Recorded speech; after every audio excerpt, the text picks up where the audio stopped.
Okay, we're back from the break. And during the break, or at least right before we went to the break, we had Dave call in. So Dave, are you there? Yeah, I'm here, Doc. Good. What's up tonight? Well, I'm about to, I want to get your guys' insight on this, see if you're on the same wavelength as me, and open up a big can of worms so people can actually think about this and be like, oh, yeah, that makes perfect sense.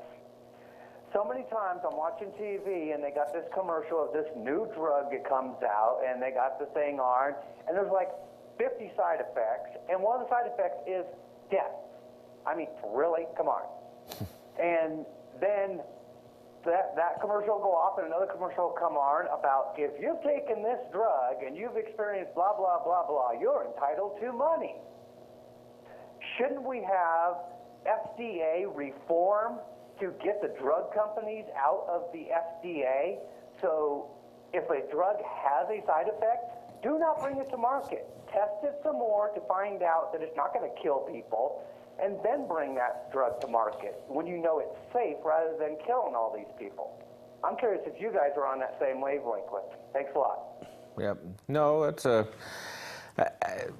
a very good description of what happens when you watch TV at night. I mean, call 1-800-BAD-DRUG.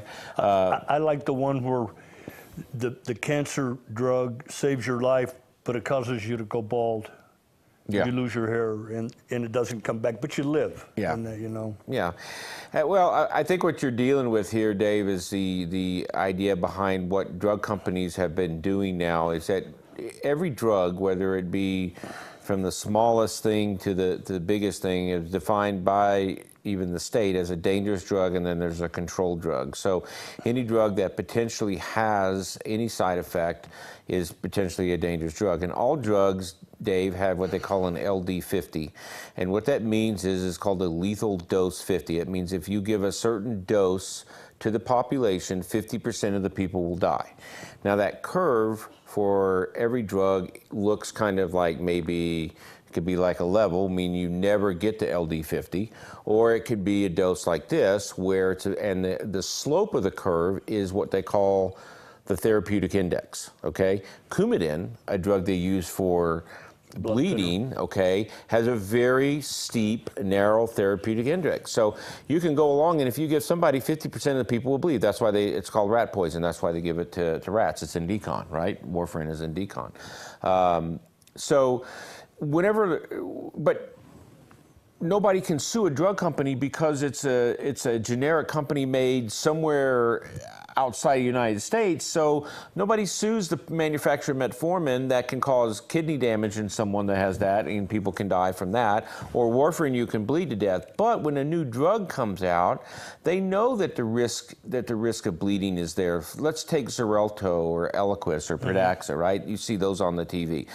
These drugs work extremely well, okay? Yeah. They keep you from having to run the risk of a narrow therapeutic index of warfarin or Coumadin.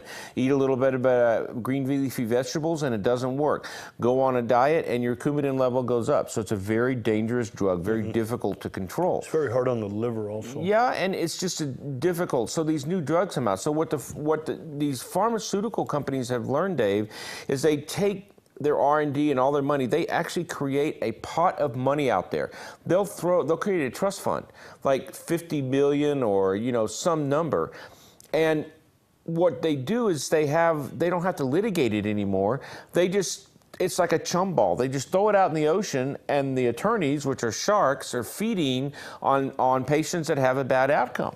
And they file a claim against it, and there's an attorney board that decides whether or not it's truly a bad claim, and they'll pay it. And the attorneys never have to go to court, and that's why you see this now. So the drug company said, well, I don't want to get multi-billion-dollar lawsuits. We're just going to throw out this money, put it in a trust fund, and finally when it goes off patent and we're not producing it anymore, what's ever left in the trust fund comes back to us, and that's exactly the way they do it. So that's why you're seeing that dichotomy of that. And there is no perfect drug. Huey Lewis in the news wanted that, but there is no perfect drug. And that's why it's up to us as practitioners to weigh the risk-benefit ratio, the risk of the bad outcome versus what we're trying to solve. And that's what practitioners like us are do all day long, is weigh that risk-benefit ratio And, you know, the medical EMRs plus the pharmacies involved, you know, there are a lot of now layers to try and prevent a bad outcome with a medication. And even that being said, there are people that don't take their medications responsibly. There are people that are non-compliant. They go to the hospital. The doctor changes all the drugs. So that's why they want you to follow with us. And our big job is to reevaluate all the drugs because they're taking 2, 3 drugs. They're taking them different times.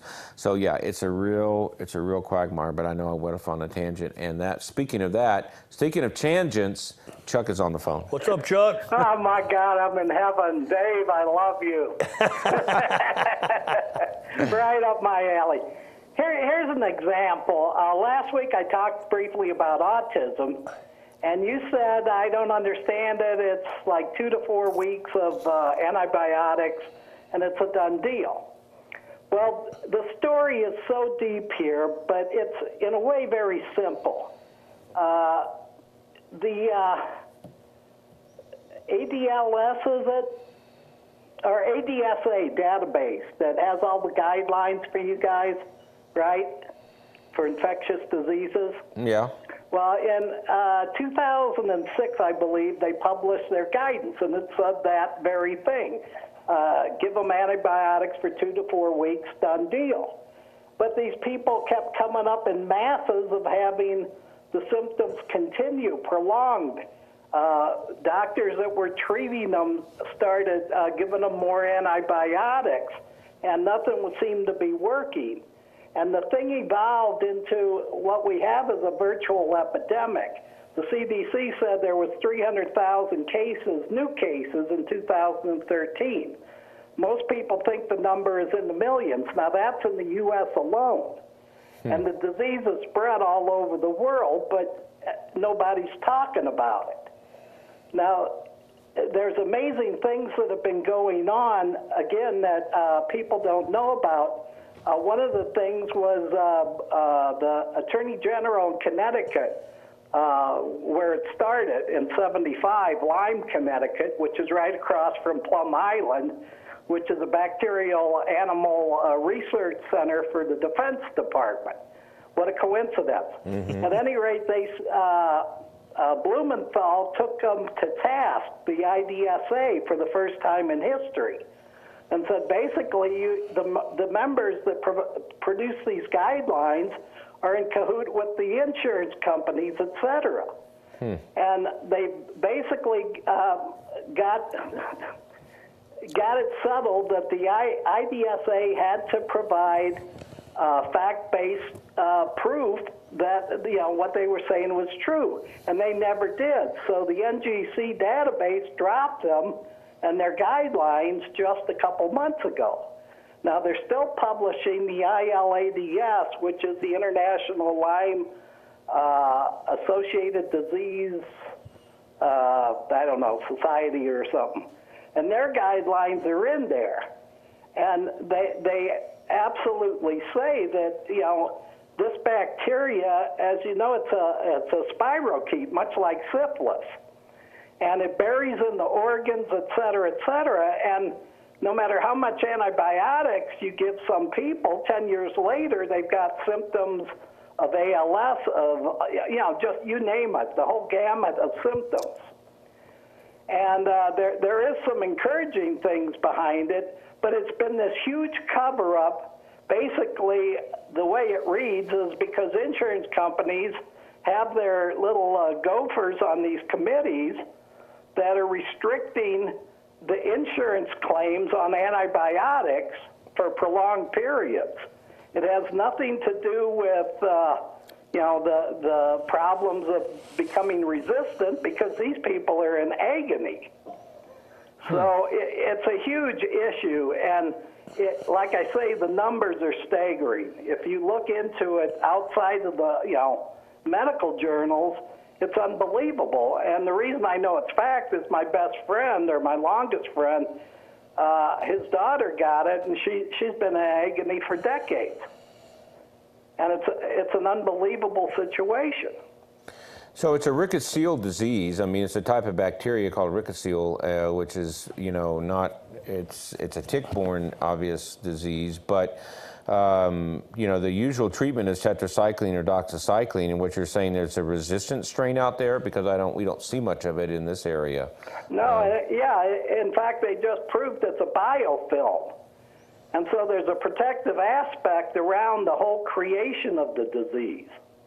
Okay. I mean, this is right out of the horror movies.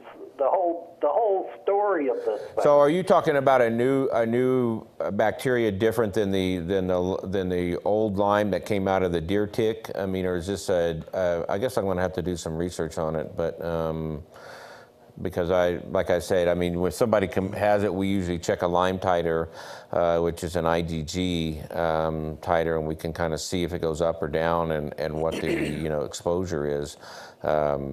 So I don't know. We're going to go to break in a minute, though. So you want to hang on? We'll get you after the break, Chuck. I'll let you go on that one. Thanks. Okay. Thanks, Chuck. Bye-bye.